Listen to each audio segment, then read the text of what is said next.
Hey everybody, I'm Avik with the Foundation for Research on Equal Opportunity. We're a free market think tank that works on how to use economic freedom to help lower and middle income Americans, including through Bitcoin.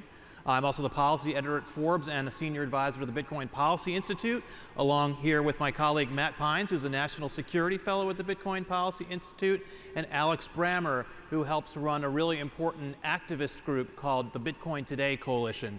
And we're all on the front lines of something that is extremely important.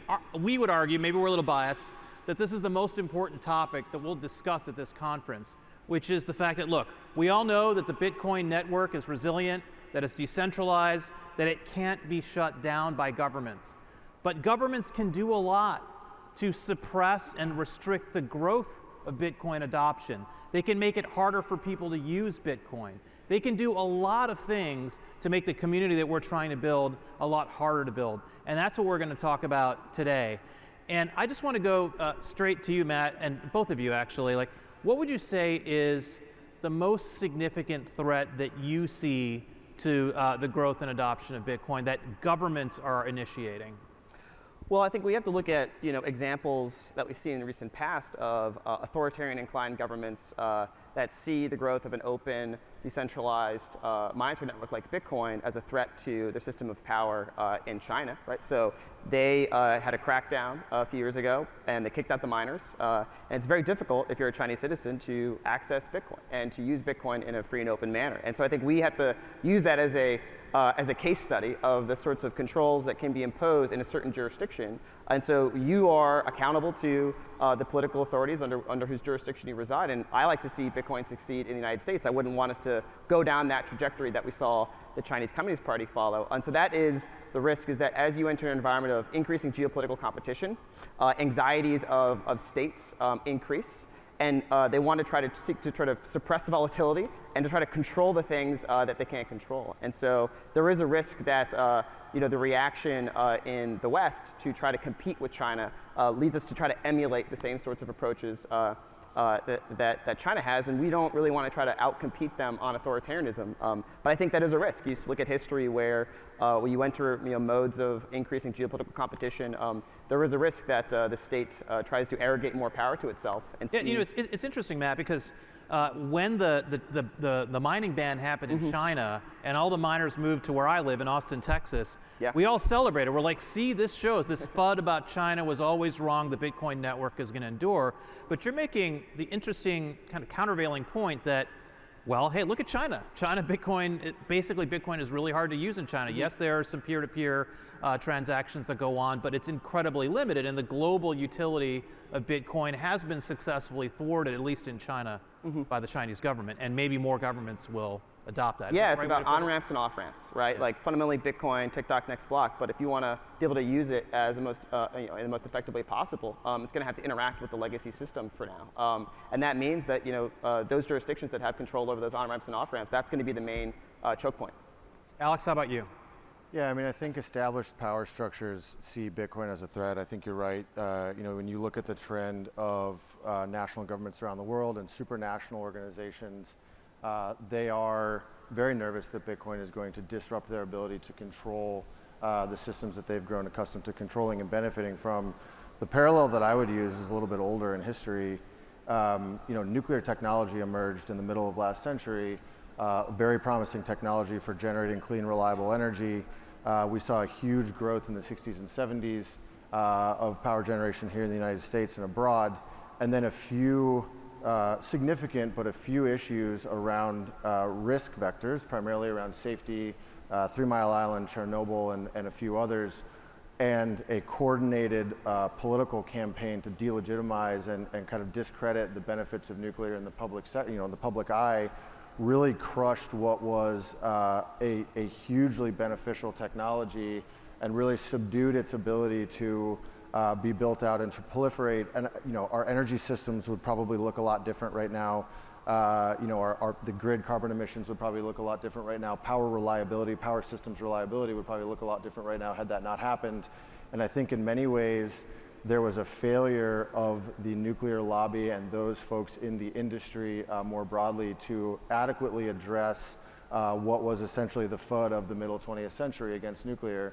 My concern is that if we don't come together as an industry, as a community of people who see the potential for Bitcoin as a monetary technology to really change the world and increase, human outcomes throughout the world, and if we don't organize ourselves and really push back with, coherent, clear, true arguments that we have the benefit of having truth on our side, but if we don't publicize and pursue propagating that truth throughout, particularly federal governments and kind of the political space, that Bitcoin may be equally subdued. And you're correct.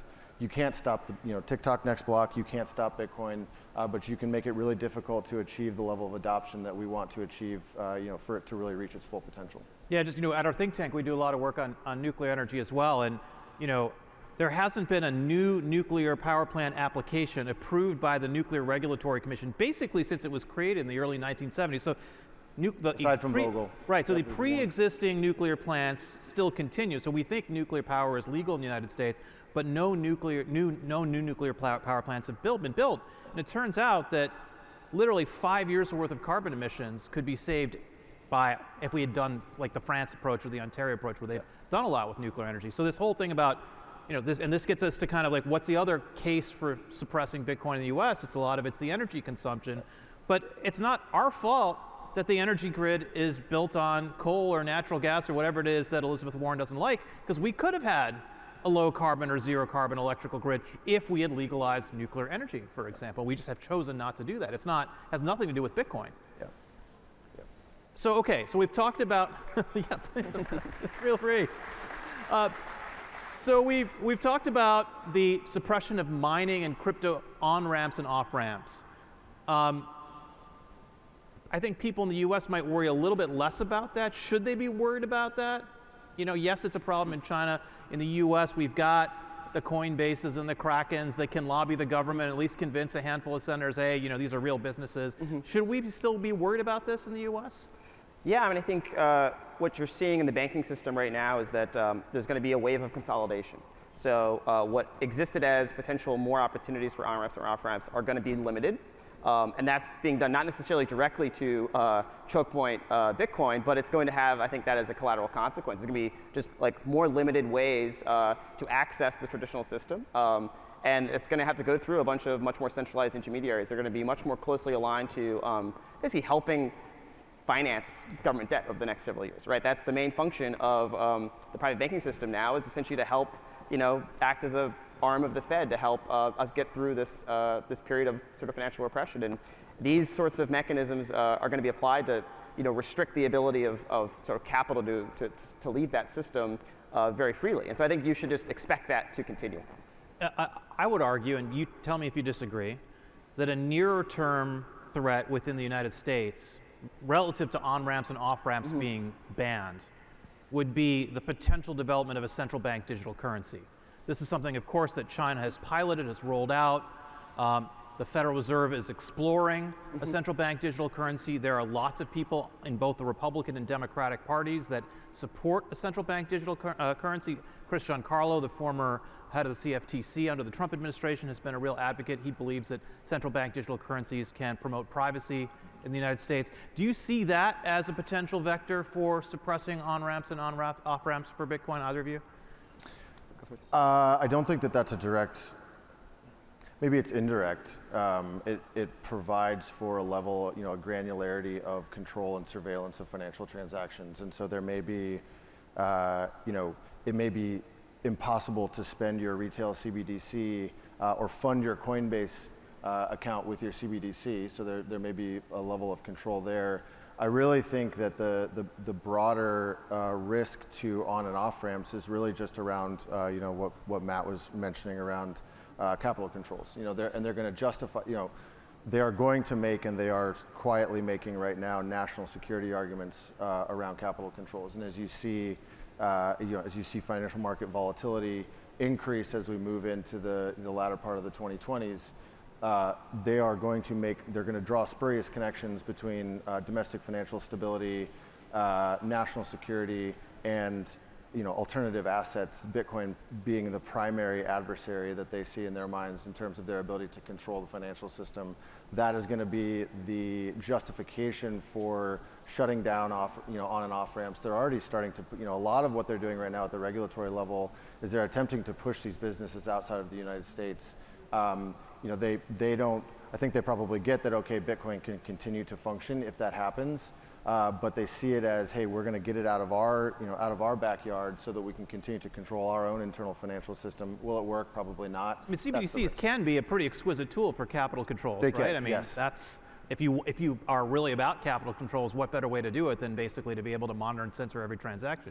I think that's right, but I think that the risk of CBDCs is much more broad and much more dire than just capital controls. I mean, I think it's a fundamental attack on liberty. It enables the government to have a level of control around our daily habits of transacting financial energy for things that we want. In a way that's never existed before. So I see your point on the on and off ramps, but I think that the work that you're doing on CBDCs is primarily, it's a huge risk to liberty writ large, and on and off ramps is just a small portion of that. No disagreement there.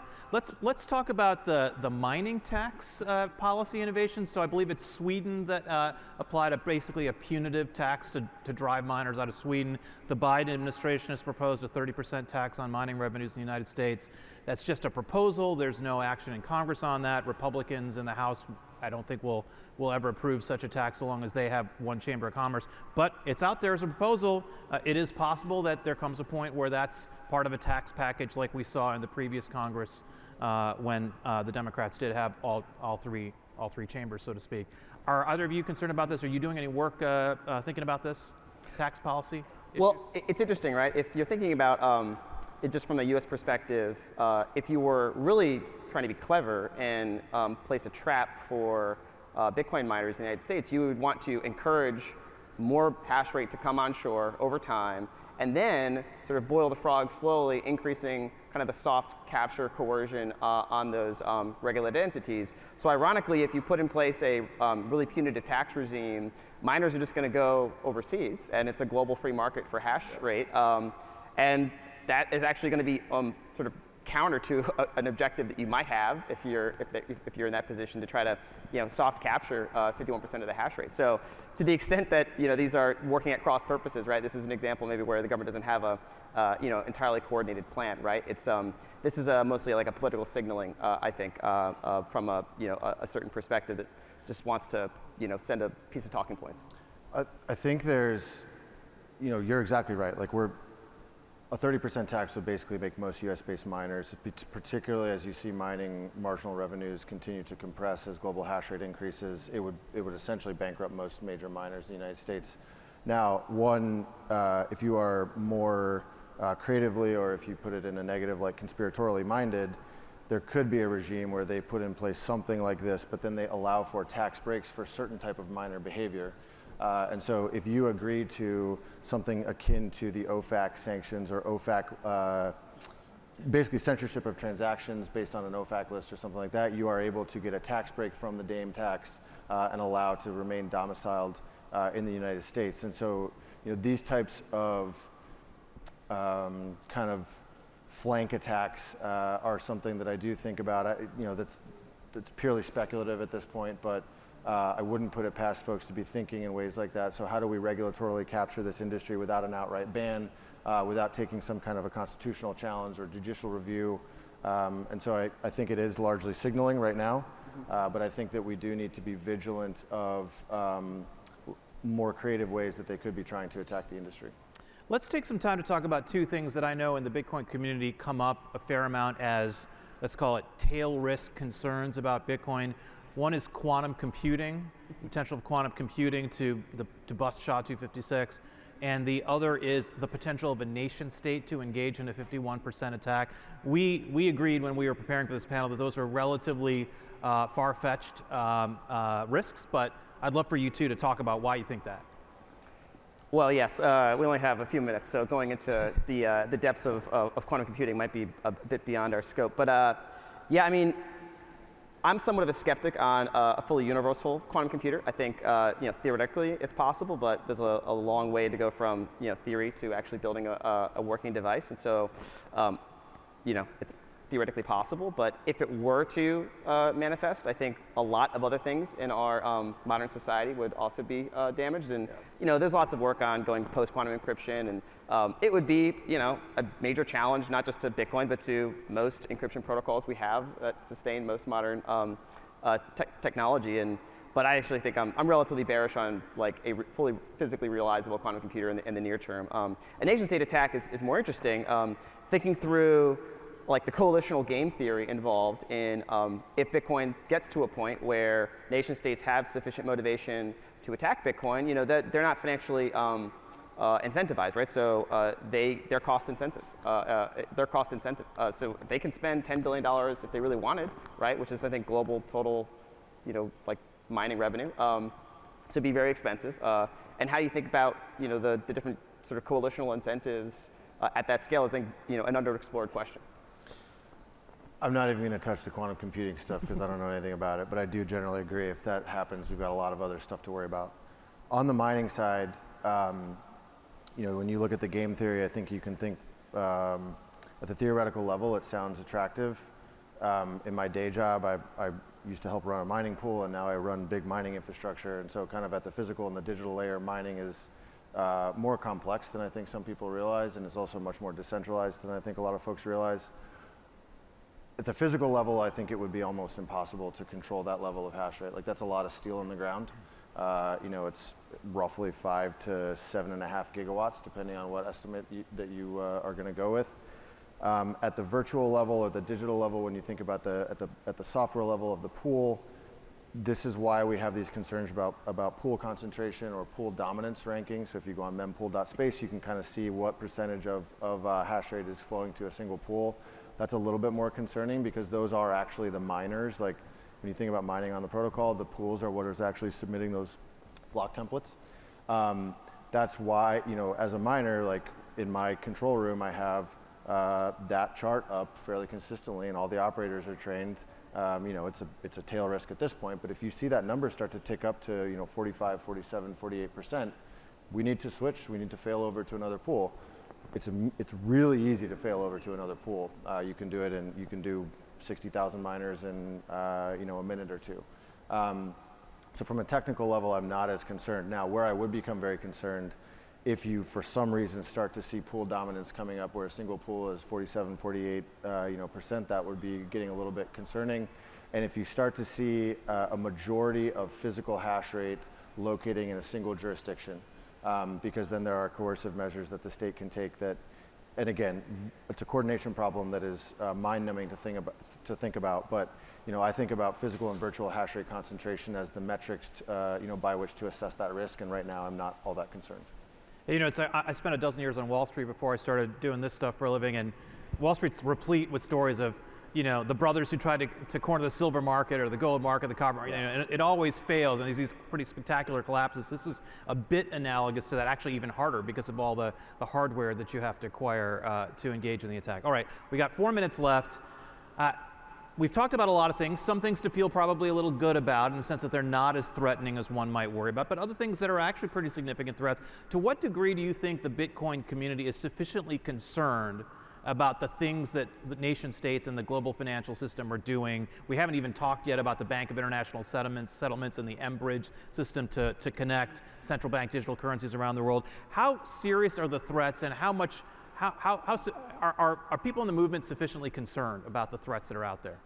Well, I think Bitcoin's success is putting it at a different tier, right? In terms of it's playing in the game, right? It's playing in the geopolitical game. And that means there's lots of powerful interests at stake, and lots of different ways that the existing structures of power can try to corral or contain and constrain. Doesn't mean they're going to be able to take Bitcoin offline, but it means that maybe the aspirations for how we can achieve adoption in the global south, how we can have folks around the world, that Jack Mahler's put the presentation together, actually get access to this system and not be ensnared by, say, a Chinese CBDC project, right? Where the folks in those developing markets are just at the mercy of their central governments making these deals for a much more techno-government stack that's aligned to an authoritarian model. And I think there's a natural alignment between, we talked about sort of the US government potentially attacking Bitcoin, but I think there's a natural alignment of sort of the core ethos of the United States, sort of open systems against closed systems, a sense of individual autonomy relative to the sort of prerogatives of the state. And I think that's an aspiration that's shared by a lot of folks in the developing world. I think Bitcoin as a technology is something that I think can be encouraged to support kind of the broader, what you might call US national security interests, aligned with our liberal values. And I think that's something that is a major risk, not to America, the state, but to America, like our aspirations in spreading freedom around the world. And I think how we play that game, how we sort of navigate the contours of the geopolitical systems and the projects and plans of adversary governments around the world that are attempting to impose their model of authoritarian governments around the world, I think is an important thing that Bitcoiners should be much more conscious of and actively promoting this tool in the global south. Alex, what should the movement be doing? Are they doing enough to be concerned about these issues? How should they engage these topics? I think that we need to be, we are engaging. We need to coordinate a bit better. I think one of the big things that we struggle with is that we all see the enormous promise of this technology, and those of us who are very vocal and passionate about things tend to make claims that may be theoretically possible in the future, but are used by our adversaries in the regulatory state as evidence that we're lying or over-promising or under-delivering. And so I think one thing that we can do is we can take a data-driven approach to talking about the benefits that Bitcoin can bring to society writ large, everything from power systems, to monetary freedom, access, and inclusion. The other thing I would say is that we need to really lean into those American values and the values of liberty that this country was founded on. My concern is that some folks in our government and other liberal democracies around the world are not as closely tied to those values anymore, as we've aged and come into late stage liberal democracy. And so I think that as a representative democracy, as a republic, we need to really lean into those things, and we as Bitcoiners should be doing that vocally, organized, and we should be engaging with our, with the regulators and policymakers and elected officials aggressively but respectfully. You may not think that politicians won't listen to you, but they will. Regulators will listen to you. You can file comments, you can raise your voice, people will listen. Let's leave it there, right? All right, thanks everybody.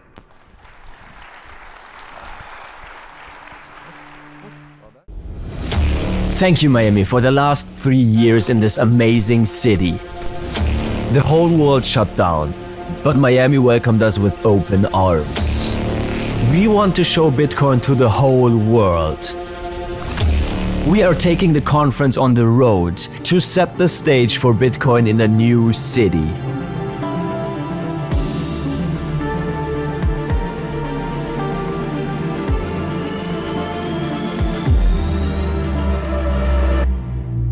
Nashville. Bitcoin 2024 is coming to Nashville in Tennessee, a city that is known as a music and freedom city. Bitcoin 2024 in Nashville from July 25th to 27th.